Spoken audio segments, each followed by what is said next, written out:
হৰিণাৰ ইমান দীঘল দীঘল যে শিং থাকে, হৰিণাৰ কোনোদিন ওজন লাগে নেকি? নালাগে। মহৰ শিংবোৰ ইমান দীঘল দীঘল হয়, সেইটো লাগে নেকি? নালাগে। তাৰে পিছত তোমাৰ ছোৱালীসকলে কাণত যিবোৰ তোমাৰ গহনা পিন্ধে বা গলা, ৰিভিজন হৈছে তোমাৰ এণ্টিবায়'টিক। পঢ়াৰ এণ্টিবায়'টিক হৈছে ৰিভিজন। তুমি যদি ৰিভিজন নিদিয়া তেতিয়াহ'লে তোমাৰ কি হ'ব? তুমি যিমানখিনি পঢ়িছিলা গোটেইখিনি গুচি যাব, পাহৰি যাবা। তো সেই বস্তুখিনি বেমাৰ নোহোৱাৰ নিচিনাকৈ এণ্টিবায়'টিক যেনেকৈ খোৱা, ঠিক তেনেকৈ তুমি পাহৰি নাযাবলৈ সেই বস্তুখিনি তুমি আকৌ ৰিভিজন কৰিবই লাগিব। আৰু মেক্সিমাম ষ্টুডেণ্টৰ এইটো problem. Sir, welcome to my YouTube channel HR educational hub. মৰমৰ ছাত্ৰ ছাত্ৰীসকল, আজি আমি আলোচনা কৰিম তোমালোকৰ হ'বলগীয়া যিটো মেট্ৰিক পৰীক্ষা 2026ৰ যিটো পৰীক্ষা হ'ব, সেই পৰীক্ষাত তোমালোকে কেনেদৰে ষ্টাডি কৰিলে তোমালোকে 95+% তোমালোকে একুৱাৰ্ড কৰিব পাৰিবা। মৰমৰ ছাত্ৰ ছাত্ৰীসকল, মই তোমালোকক গ্যাৰাণ্টিৰ সৈতে ক'ব পাৰোঁ, তোমালোকে আজিৰ ভিডিঅ'টো যদি সম্পূৰ্ণৰূপে চোৱা আৰু তোমালোকে যদি এইমতে ফ'ল' কৰা, মই সেইটোৰ গ্যাৰাণ্টি ল'ম তোমালোকে ডেফিনেটলি 95+ স্ক'ৰ কৰিব পাৰিবা। মৰমৰ ছাত্ৰ ছাত্ৰীসকল, যোৱা বছৰ যিটো এক্সাম হৈ গ'ল মেট্ৰিক পৰীক্ষা, সেই মেট্ৰিক পৰীক্ষাত 40% ষ্টুডেণ্ট ফেইল কৰিছে, প্ৰায় 40%। তোমালোকে হিচাপ কৰা, 100জনৰ ভিতৰত 40জন ষ্টুডেণ্টে যদি ফেইল কৰে, তেতিয়াহ'লে কেনেকুৱা ধৰণৰ মানে এইটো ফেইল কৰিছে ষ্টুডেণ্টে। মৰমৰ ছাত্ৰ ছাত্ৰীসকল, তোমালোকক আজিৰ এই ভিডিঅ'টো যোৱা বছৰৰ যিসকল ষ্টুডেণ্ট আছে, বহুত ষ্টুডেণ্টৰ লগত কণ্টেক্ট হৈছে, তাৰপিছত অফলাইনো 4-500 ষ্টুডেণ্ট আছে, সকলোৰে লগত বাৰ্তালাপ কৰিছোঁ আৰু সিহঁতৰ কি কি ধৰণৰ প্ৰব্লেম আছিল আৰু কিহৰ কাৰণে সিহঁতে ভাল ৰিজাল্ট কৰিছে, কিছুমানৰ পাৰ্চেণ্ট কিয় কম আহিছে, আৰু যিসকল কম্পাৰ্টমেণ্টেল এক্সাম দিব এইবছৰ, সেই কম্পাৰ্টমেণ্টেল এক্সামত যিসকল ষ্টুডেণ্টে দিব, সেই ষ্টুডেণ্টসকলৰ লগতো মই ডিছকাশ্যন কৰিছোঁ। তো গোটেইখিনি কথা তোমালোকক কম্পাৰিজন কৰি কৰি মই তোমালোকক বুজাবলৈ চেষ্টা কৰিম। তোমালোকে ভিডিঅ'টো শেষলৈকে চোৱা, যাতে তোমালোকৰ আহিবলগীয়া মেট্ৰিক পৰীক্ষা যাতে বেয়া নহয়।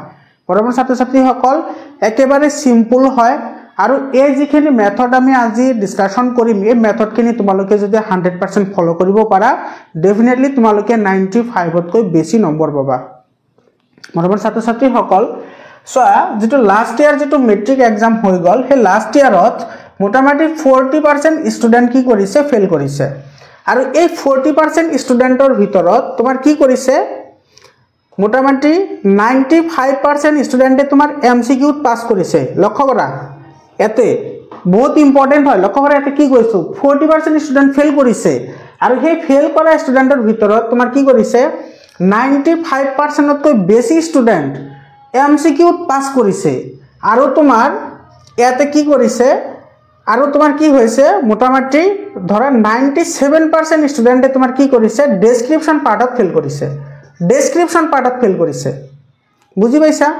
মানে একেবাৰে কম সংখ্যক 2 বা 3% ষ্টুডেণ্ট এনেকুৱা হ'ব যিহঁতে MCQ আৰু ডেছক্ৰিপশ্যন দুটাতে ফেইল কৰিছে। বুজি পাইছা কি কৈছোঁ? তো ইয়াতে এই 40% ষ্টুডেণ্টে কেৱল MCQত পাছ কৰি গ'ল, আৰু তোমাৰ ডেছক্ৰিপশ্যনত যে ফেইল কৰি গ'ল, ডেছক্ৰিপশ্যনত কিহৰ কাৰণে ফেইল কৰিলে আৰু তোমালোকৰ কৰণীয় কি? তো আমি যোৱা বছৰ যিকেইটা ভুল হৈ গ'ল, সেই ভুলৰ পৰা আমি শিকিব লাগিব, যাতে আমাৰো এনেকুৱা ধৰণৰ কোনো পৰিস্থিতি নাহে। তো ইয়াতে চোৱা, আমি গোটেইখিনি আলোচনা কৰিম। একেবাৰে ষ্টাৰ্টিঙৰ পৰাই আমি আলোচনা কৰিম যে আমি কেনেকৈ ষ্টাডি কৰিম। তোমালোকে ভিডিঅ'টো সম্পূৰ্ণকৈ চোৱা, অধৈৰ্য নহ'বা। বেটাৰ কিবা পাবলৈ হ'লে অলপ ধৈৰ্য ৰাখিব লাগে, ঠিক আছে? তো ইয়াতে চোৱা, সৰ্বপ্ৰথম তুমি কি কৰিব লাগিব? Make study easier. তুমি লিখা পঢ়াটো প্ৰথমতে তোমাৰ থিংকিং চেঞ্জ কৰিব লাগিব। প্ৰথমতে তোমাৰ চিন্তা ভাৱনা চেঞ্জ কৰিব লাগিব যে পঢ়ি কি হ'ব, পঢ়ি কি হ'ব। সেইটো বিষয়ে মই অলৰেডি আলোচনা কৰিম এটা ভিডিঅ', তোমালোকে সেইটো ভিডিঅ' পাই যাবা। তোমালোকে হোৱাটছআপ গ্ৰুপত জইন হোৱা, তোমালোকৰ কাৰণে হোৱাটছআপ গ্ৰুপ বনোৱা হৈছে, তোমালোকে তাতে গোটেইখিনি পাই যাবা। মৰমৰ ছাত্ৰ ছাত্ৰীসকল, তোমালোকে চোৱা, হৰিণাৰ ইমান দীঘল দীঘল যে শিং থাকে, হৰিণাৰ কোনোদিন ওজন লাগে নেকি? নালাগে। মহৰ শিংবোৰ ইমান দীঘল দীঘল হয়, সেইটো লাগে নেকি? নালাগে। তাৰে পিছত তোমাৰ ছোৱালীসকলে কাণত যিবোৰ তোমাৰ গহনা পিন্ধে বা গলত যিবোৰ গহনা পিন্ধে, সেইবোৰ আমি পিন্ধিব পাৰিম নেকি? নোৱাৰিম। কিন্তু কিছুমান ল'ৰাও আছে পিন্ধে। কথাটো বুজি লোৱা কি কৈ আছোঁ। মই কোনো বায়াছনেছৰ পক্ষপাতি নহয়। ছোৱালীসকলক তোমাৰ সেই কাণত যিবোৰ ফুল বা তোমাৰ যিকোনো বস্তু যিবোৰ পিন্ধে, সেইবোৰ সিহঁতৰ কিন্তু ওজন নালাগে, ভাৰ নালাগে। কিন্তু তুমি বেলেগ বস্তু এটা দিবা, সেইটো নলয়। সেইটো নল'ব কিহৰ কাৰণে কাৰণ সেইটো সিহঁতৰ মনোবাঞ্ছা হয় মনৰ ইচ্ছা হয় যে সিহঁতে পিন্ধিব অলংকাৰবোৰ সেইকাৰণে ওজন নালাগে তো এজ এ ষ্টুডেণ্ট যেহেতু আমি ষ্টুডেণ্ট হয় গতিকে আমিও তেনেকৈ এইটো একচেপ্ট কৰিবই লাগিব যে আমি ষ্টাডি কৰিব লাগিব বুজি পাইছানে চিম্পল কথা একেবাৰে ষ্টুডেণ্ট যদি আমি ষ্টাডি কৰিব লাগিব আৰু যেতিয়া তুমি এই থিংকিংটা আনিব পাৰিবা তেতিয়া তোমাৰ পঢ়াটো তোমাৰ ওচৰত বুজা নালাগে তোমালোকৰ এইটো সহজহে লাগিব বুজি পাইছানে 2 নম্বৰ তোমাৰ কি কৰিব লাগিব তুমি কনসিস্টেন্ট হ'ব লাগিব এনেকুৱা নহয় যে তুমি পৰীক্ষাৰ আগতে এনেকুৱা দেখা যায় যে ষ্টুডেণ্ট সকলে একেবাৰে 14 ঘণ্টা 15 ঘণ্টাকৈ ষ্টাডি কৰে যে পৰীক্ষাৰ আগতে 15 ঘণ্টা ষ্টাডি কৰিব পৰা ক্ষমতা তোমাৰ আছে সেই কাৰণে তুমি তো পঢ়িছা বা পঢ়িবা কিন্তু সেই তোমাৰ সেইখিনি সময়ত যিমান কষ্ট হ'ব তোমাৰ শৰীৰৰ যিমান বিসংগতি দেখা দিব সেইখিনি কিন্তু তোমাৰ ষ্টাৰ্টিংৰ পৰা যদি অলপ অলপকৈ যদি পঢ়ি যোৱা সেইখিনি কিন্তু তোমাৰ নাহে তো এই ক্ষেত্ৰত তুমি কি কৰিবা প্ৰত্যেকটো সাবজেক্ট তুমি মাত্ৰ 1 ঘণ্টাকে পঢ়া তো 6টা সাবজেক্ট আছে তুমি 6 ঘণ্টাকে পঢ়া মই গ্যাৰান্টি দিছো মই নিজে ষ্টাডি কৰিছো এই বছৰ মই ষ্টাডি কৰিছো অলৰেডি মোৰ এছামিছ আৰু সোশ্যাল সায়েন্স পঢ়া হৈ গল বুজি পাইছানে মাত্ৰ 1 ঘণ্টাকে পঢ়িছো মই 1 ঘণ্টাকে পঢ়িছো অলৰেডি কেমা হল 3 মাহৰ ভিতৰতে সোশ্যাল সায়েন্স এছামিছ 1 ঘণ্টাকে পঢ়িছো হেক দুটা পঢ়ি তোমালোকে নোৱাৰিবা তোমালোকেও পাৰিবা মই 1 ঘণ্টাকে পঢ়িছো তো তোমালোকে যদি প্ৰত্যেকটো সাবজেক্ট এছামিছৰ সোশ্যাল সায়েন্সৰ যিবোৰ আছে তুমি যদি 1 ঘণ্টাকৈ যদি পঢ়া তেতিয়া হলে তোমাৰ মিনিমাম তুমি 4টা 5টা পেজ তোমাৰ কি হ'ব শেষ হ'ব তাৰ লগতে তোমাৰ সেইখিনি গুটেইখিনি তোমালোকে ভালদৰে বুজিব পাৰিবা কিন্তু সেই কনসিস্টেন্সি তোমাৰ থাকিব লাগিব গুটেইখিনি তুমি ডেইলি পঢ়িব লাগিব এনেকুৱা নহয় যে 2 দিন পঢ়া নাই মাজতে তুমি সেই 2 দিনৰ পঢ়া 1 দিনতে পঢ়ি শেষ দিছা এনেকুৱা হলে নহব হেবোৰ মনত নাথাকে বুজি পাইছানে তো তুমি ৰেগুলাৰলি কি কৰিব লাগিব পঢ়িব লাগিব 6 ঘণ্টাকে ষ্টাডি কৰা তোমাৰ এছামিছ ইংলিশ এইবোৰ সাবজেক্ট তোমাৰ অতি সহজতে 1 মাহৰ ভিতৰতে তোমাৰ কি হৈ যাব কমপ্লিট হৈ যাব বুজি পাইছানে বাকি হল তোমাৰ সায়েন্স আৰু ম্যাথছ সেইবোৰ তোমাৰ এভাৰেজত 6 ঘণ্টা ধৰিছো মই তো ইফালে যে তোমাৰ এছামিছ ইংলিশ বা তোমাৰ যিকেটা ইলেক্টিভ আছে সেইবোৰ যেতিয়া শেষ হৈ যাব তেতিয়া তুমি সেইখিনি টাইম তাতে এড কৰি দিয়া সায়েন্স আৰু ম্যাথছত হৈ যাব আৰু সায়েন্স আৰু ম্যাথছৰ কাৰণে তো তোমালোকে চিন্তা কৰিব নালাগে সায়েন্স ম্যাথ এছামিছ আৰু সোশ্যাল সায়েন্স 100% তোমালোকে মোৰ চেনেলতে পাই যাবা গুটেখিনি চেনেলটো সাবস্ক্ৰাইব কৰা আৰু হোৱাটসঅ্যাপ গ্ৰুপতো জয়েন হোৱা তো এতিয়া চোৱা এটো আমাৰ কনসিস্টেন্ট কিন্তু লাগিবই এটো বহুত ইম্পৰ্টেন্ট হয় লাস্টে এনেকুৱা হৈছে কি জানা তোমাৰ বহুত ষ্টুডেন্টে কি কৰিছে পৰীক্ষাৰ যেতিয়া ৰুটিন আহিছে না তেতিয়া সিহঁতৰ গাত লাগিছে যে আমাৰ এক্সাম আছে বা আমিও ক্লাস 10 ৰ ষ্টুডেন্ট হয় আমিও এক্সাম দিম ৰুটিন আহিলেহে গাত লাগে তো এনেকুৱা হলে কাম নহব আৰু সেই কাৰণে তোমাৰ চাইটো মানে ঐতিহাসিক ফেল কৰিছে বুলি ক'ব পাৰি তো অসমত ঐতিহাসিক ফেল আৰু এনেকুৱা হৈছে তোমাৰ 114টা নেকি 44টা স্কুল আছে আমাৰ অসমত তাতে তোমাৰ কি হৈছে 0% পাস কৰিছে হিসাব কৰিছা তোমালোকে কিহৰ কাৰণে এনেকুৱা হৈছে এতে চোৱা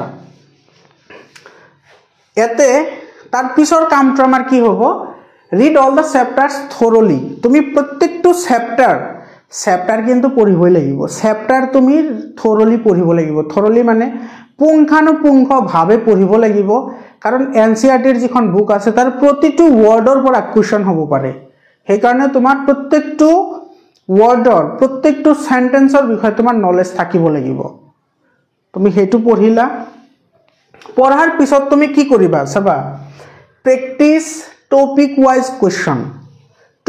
কোৱেশ্চন মানে ধৰিলা তোমালোকে প্ৰাণীৰ প্ৰজনন পাৰ্টটো পঢ়িলা হে জীৱন প্ৰক্ৰিয়াৰ কথা কৈ আছো জীৱন প্ৰক্ৰিয়া ধৰা তুমি শ্বসন পাৰ্টটো পঢ়িলা এতে সেই শ্বসন বা ৰেসপিৰেশন পাৰ্টৰ লগত ৰিলেটেড কেনেকুৱা ধৰণৰ কোৱেশ্চন হ'ব পাৰে কেনেকুৱা ধৰণৰ এমসিকিউ হয় কেনেকুৱা ধৰণৰ লং কোৱেশ্চন হয় বা ডেসক্ৰিপচন টাইপৰ কোৱেশ্চন হয় হে গুটেইখিনি তুমি কি কৰা প্ৰেক্টিস কৰা আৰু প্ৰেক্টিস কৰিবা কেনেকে হেতু তোমাৰ প্ৰিভিয়াস ইয়াৰৰ কোৱেশ্চন পেপাৰ আছে নহলে মোৰ চেনেলতো পাই যাবা লাষ্ট ইয়াৰৰ কোৱেশ্চন পেপাৰ বহুত কেটা সলিউশন কৰা আছে অসমৰ ভিতৰত আটাইতকৈ বেসিক কোৱেশ্চন পেপাৰ সলিউশন কৰা মোৰ চেনেলতে পাই যাবা তোমালোকে হেতু চাব পাৰা তাৰে পিছত তুমি কি কৰিব লাগিব প্ৰেক্টিছ PYQs মানে তোমাৰ previous year question previous year question তুমি কি প্ৰেক্টিছ কৰিবা হাফ ইয়াৰলি কোৱেশ্চন পেপাৰ যোৱা বছৰৰ আৰু তাৰ আগৰ বছৰৰ হাফ ইয়াৰলি কোৱেশ্চন পেপাৰ বহুত কেইটা সলিউশন কৰা আছে মোৰ চেনেলত তোমালোকে তাতে গৈ চাব পাৰা সায়েন্সৰো আছে ম্যাথছৰ আছে আসামিছৰ আছে সোশ্যাল সায়েন্সৰ আছে তোমালোকে তাতে গৈ চাই ল'ব পাৰা প্ৰিভিয়াছ ইয়াৰ প্ৰি বোৰ্ড এক্সামিনেশনৰ কোৱেশ্চন পেপাৰ মানে প্ৰি ফাইনাল যিবোৰ এক্সামিনেশন হয় সেই এক্সামিনেশন এই বছৰ যেটো সায়েন্সৰ এক্সাম হৈছে সায়েন্সৰ এক্সামত 99% কোৱেশ্চন প্ৰি বোৰ্ডৰ পৰা আহিছে মাত্ৰ এটা কোৱেশ্চন তোমাৰ প্ৰি বোৰ্ডৰ পৰা আহা নাই হিসাব কৰিছা মই জানো মই সলভ কৰিছো অসমৰ গুটেকেটা কোৱেশ্চন পেপাৰ মই সলভ কৰিছো প্ৰি বোৰ্ড এক্সামিনেশনৰ মই গম পাও হেতু এটা কোৱেশ্চন আহা নাই মাত্ৰ বাকি 99% কোৱেশ্চন তোমাৰ প্ৰি বোৰ্ড এক্সামিনেশনৰ পৰা আহিছে আৰু গুটেখিনি 100% সলিউশন তোমালোকে ফ্ৰী অফ কষ্ট চাব পাৰিবা তোমালোকে চাই লোৱা প্লেলিস্ট বনোৱা আছে তাতে গৈ তোমালোকে চাব পাৰিবা ম্যাথমেটিক্সৰ তেনেকুৱা ম্যাথমেটিক্সৰ কোৱেশ্চনবোৰৰ কি আছে তোমাৰ কনসেপশন সেম হয় কিন্তু কোৱেশ্চন বেলেগ হয় বুজি পাইছা কি কৈছো কনসেপশন সেম হয় কিন্তু কোৱেশ্চন কি হয় বেলেগ হয় সেইকাৰণে ম্যাথমেটিক্সতো আমি গুটেখিনি কমন পড়া বুলি ক'ব পাৰো যিসকলে ম্যাথমেটিক্সৰ প্ৰি বোৰ্ড এক্সামিনেশন সলভ কৰিছে হিহঁতৰ কোনো ধৰণৰ প্ৰবলেম হোৱা নাই আৰু তোমাৰ যেটো মেট্ৰিকৰ এক্সামৰ কোৱেশ্চন পেপাৰ আছিল সায়েন্স আৰু ম্যাথছ দুটাৰ কথা কৈ আছো এছামিছৰো কেৱল সোশ্যাল সায়েন্সটো অলপ বেলেগ ধৰণৰ কোৱেশ্চন হৈছে বাকি গুটেকেটা কোৱেশ্চন কিছুমান জিলাৰ প্ৰি বোৰ্ড এক্সামিনেশনতকৈ ইজি হৈছে প্ৰি বোৰ্ড এক্সামিনেশনত যিবোৰ কোৱেশ্চন আহিছে সেই কোৱেশ্চনতকৈ বহুত গুণে ইজি হৈছে বুজি পাইছানে তো তোমালোকে এইখিনি প্ৰেক্টিছ কৰা তাৰে পিছত SSLC examination question paper last ইয়াৰৰ যিবোৰ তোমাৰ মেট্ৰিক পৰীক্ষাৰ কোৱেশ্চন পেপাৰ আছে সেইবোৰ তুমি প্ৰেক্টিছ কৰিব লাগিব আৰু সেইবোৰ প্ৰেক্টিছ কৰিবা কত মই কৰাম বাৰু মই আছো নহয় এই গুটেখিনি 100% তোমালোকক মই প্ৰেক্টিছ কৰাম 100% তোমালোকক ফ্ৰী অফ কষ্ট প্ৰেক্টিছ কৰাম তোমালোকে চেনেলটো সাবস্ক্ৰাইব কৰা আৰু WhatsApp গ্ৰুপত জয়েন হোৱা তাৰে পিছত কি চোৱা ৰিভাইজ এটো চোৱা এই পইণ্টটো তোমাৰ কি হৈছে বহুত ইম্পৰ্টেন্ট হয় আৰু এটোৰ কাৰণে তোমাৰ কি কৰিছে ম্যাক্সিমাম ষ্টুডেন্ট ফেল মাৰিছে ৰিভাইজ নকৰে পঢ়ে ধামাধম মুখস্থ কৰে তাৰে পিছত তোমাৰ হেবোৰ মুখস্থ কৰি এনেকে বনাই যে আহিলেই লিখিম কিন্তু যেতিয়া তোমাৰ সেম এনসাৰৰ লক্ষ্য কৰা সেম এনসাৰৰ কোৱেশ্চনটো বেলেগ আহে এনসাৰ দিব নোৱাৰে মানে এনসাৰ সেম হয় কিন্তু কোৱেশ্চনটো অলপ বেলেগ ধৰণৰ হয় কিন্তু তেতিয়া তোমাৰ এনসাৰ লিখিব নোৱাৰে কিহৰ কাৰণে কাৰণ হি যেটো কোৱেশ্চনৰ এনসাৰ মুখস্থ কৰিছে সেই প্ৰশ্নটোহে আহিব লাগিব নহলে কেনেকৈ লিখিব সেই কাৰণে তুমি কনসেপ্ট ক্লিয়াৰ কৰা আৰু তুমি কোৱেশ্চন প্যাটাৰ্নবোৰ অলপমান বুজাৰ কাৰণে ট্ৰাই কৰিব লাগিব আৰু হেতুৰ কাৰণে মই আছো বাৰু মই গুটেখিনি বুজাই দিম তো তুমি কি কৰিব লাগিব ৰিভাইজ কৰিব লাগিব গুটেখিনি তুমি ধৰি লোৱা 3 ঘন্টা পঢ়িলা 3 ঘন্টা পঢ়াৰ পিছত তোমাৰ যিমানখিনি নলেজ ইকুৱাৰ্ড হ'ল সেই গুটেখিনি নলেজ তুমি 15 মিনিট বা 20 মিনিটৰ কাৰণে তুমি সেইখিনি কিন্তু ৰিভাইজ কৰিবই লাগিব ৰিভিজন দিবই লাগিব তোমাৰ বেমাৰ হলে তুমি ঔষধ খোৱা তাৰ লগতে তোমাৰ কি খাব লাগে এন্টিবায়োটিক খাব লাগে তো এন্টিবায়োটিক নাখালে তো হে বেমাৰটো আকৌ আহিব তো ৰিভিজন হৈছে তোমাৰ এন্টিবায়োটিক পঢ়াৰ এন্টিবায়োটিক হৈছে ৰিভিজন তুমি যদি ৰিভিজন নিদিয়া তেতিয়া হলে তোমাৰ কি হ'ব তুমি যিমানখিনি পঢ়িছিলা গুটেখিনি গুছি যাব পাহৰি যাবা তো সেই বস্তুখিনি বেমাৰ নোহোৱাৰ নিচিনাকৈ এন্টিবায়োটিক যেনেকৈ খোৱা ঠিক তেনেকৈ তুমি পাহৰি নাযাবলৈ সেই বস্তুখিনি তুমি আকৌ ৰিভিজন কৰিবই লাগিব আৰু ম্যাক্সিমাম ষ্টুডেন্টৰ এটো প্ৰবলেম স্যাৰ পৰীক্ষাৰ আগতে মই 2-3 দিন চাবই পাৰা নাই বেমাৰ আছিল তো তোমাৰ পৰীক্ষাৰ আগতে 14 ঘন্টা 13 ঘন্টাকৈ পঢ়িলে বেমাৰ নহয় কি হ'ব বেমাৰ তো হ'বই ৰাতি জাগি যদি পঢ়া বেমাৰ তো হ'বই সেই কাৰণে তুমি স্টাৰ্টিংৰ পৰা স্টাৰ্ট কৰা যাতে পৰীক্ষাৰ আগতে তোমাৰ কোনো শৰীৰৰ যাতে আনহেলদি কোনো ধৰণৰ সিচুৱেচন ক্ৰিয়েট নহয় আৰু ৰিভিজনটো কৰিব লাগিব তাৰে পিছত চোৱা যোৱা বছৰ যেটো তোমাৰ এই যে 40% যে ফেল কৰিছে চোৱা ইয়াতে মই তোমালোকক আগতে কৈছো তোমাৰ 95% তকৈ বেছি ষ্টুডেন্ট কি কৰিছে MCQ পাস কৰিছে কিন্তু ডেসক্ৰিপচনত ফেল কৰিছে কিহৰ কাৰণে জানানে কাৰণ ষ্টুডেন্টে কি কৰিছে যে MCQ বহুত টান আহিব সেইকাৰণে MCQৰ ফালে এনেকৈ দৌৰিছে মানে কেৱল MCQ আৰু ডেছক্ৰিপশ্যন পাৰ্টটো পাহৰিয়ে গ'ল। সেইকাৰণে তোমাৰ ডেছক্ৰিপশ্যনত কি কৰিছে ফেল মাৰিছে। তো তুমি কি কৰিব লাগিব MCQ আৰু ডেছক্ৰিপশ্যন দুয়োটা ইকুৱেলি চাব লাগিব। আৰু মই পঢ়ি যিমানখিনি পাইছোঁ তুমি যদি ডেছক্ৰিপশ্যন পাৰ্টখিনি যদি তোমাৰ ভাল নলেজ থাকে, ডেছক্ৰিপশ্যন পাৰ্টৰ কথা কৈছোঁ, যদি তোমাৰ ডেছক্ৰিপটিভ পাৰ্টৰ যদি নলেজ থাকে তাৰে পৰা তোমাৰ 60 to 70% MCQ তোমাৰ এই ডেছক্ৰিপশ্যনৰ পৰাই আহে। তুমি যদি ডেছক্ৰিপশ্যনখিনি ধৰা এটা চেপ্টাৰৰ তুমি গোটেইকেইটা ডেছক্ৰিপশ্যন কুৱেশ্যন তোমাৰ মনত আছে তেতিয়াহ'লে তোমাৰ সেইবোৰৰ পৰা যিখিনি MCQ আহিব তুমি ডেফিনেটলি আনচাৰ কৰিব পাৰিবা। যদি তুমি বুজি লৈছা, মুখস্থ কৰাৰ কথা কোৱা নাই, কিন্তু আজিকালি মুখস্থ বিদ্যা গ'ল আৰু এতিয়া আৰু মুখস্থই কাম নহ'ব, মুখস্থই কেতিয়াও কাম নকৰিব। তুমি সেইখিনি কৰিব লাগিব, বুজি পাইছানে?